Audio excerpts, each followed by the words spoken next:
Had you believed in the claims that Iraq possessed weapons of mass destruction? Were you in support of the invasion of Iraq? I had believed that, yes. I took the same view, I guess, as our British Parliament, which was that what we were told about the existence of weapons of mass destruction was true. Of course, that proved not to be the case, but at that time I'd believed it, and I thought that, I thought that what we were doing was right.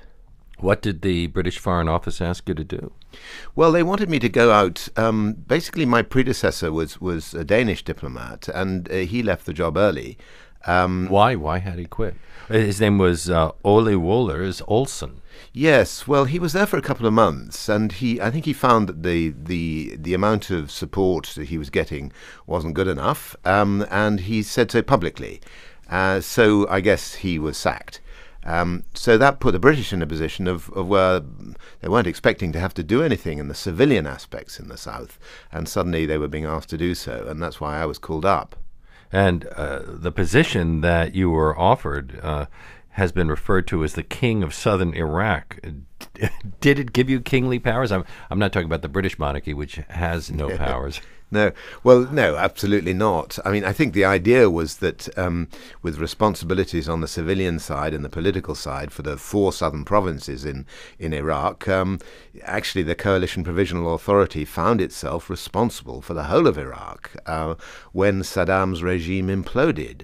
So I think the thought was that whoever was dealing with the south sort of had plenipotentiary powers.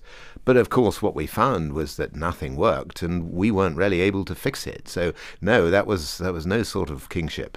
Is it typical to ask a senior diplomat to take an assignment like that? Especially in your case, you were just 10 days away from retirement, weren't you?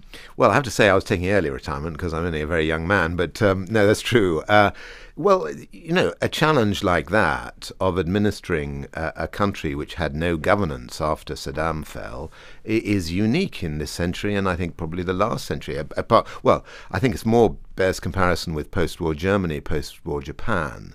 So you saw this as a plum assignment? No, I saw it as a dreadfully uncomfortable one, which so it proved. But it was a challenge. It was certainly going to be tough. And I'd spent my entire, 40 years of my life in what we call in Britain Crown service. This is not so much working for the government, but working for the Queen, working for the nation. So when I got the call, I thought, well, yes, I should do this. The diplomatic corps, the Crown Service, is expected to be nonpartisan. That's right, yes. And in fact, I am. I don't support particularly any party, and my book, Bad Days in Basra, doesn't attempt to take any political side at all. It's much more about administration and the effectiveness of governance.